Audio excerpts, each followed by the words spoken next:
Sir याच्यामध्ये फक्त हेच कंटेन आहे, फक्त हा 25% जास्त बाकी काही दिलंच नाहीये.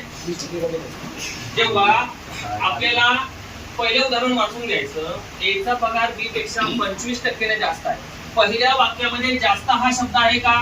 पण जास्तीसाठी प्लसचं चिन्ह घेतो आणि कमीसाठी पण मायनस घेतो. याचा विचार नका करू. पहिले काय आहे? जास्त.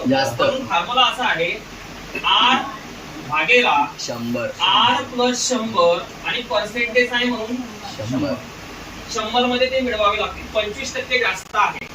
मग R म्हणजे त्याला आपण रेट म्हणतो. किती आहे? 25. 100 मध्ये मिळवलं तर 25% वाढ झाली तर 125 होणार आहे की नाही? मग हे झाले 125 आणि शेकडावारी म्हणजे किती होणार आहे? 100. झाले इथपर्यंत.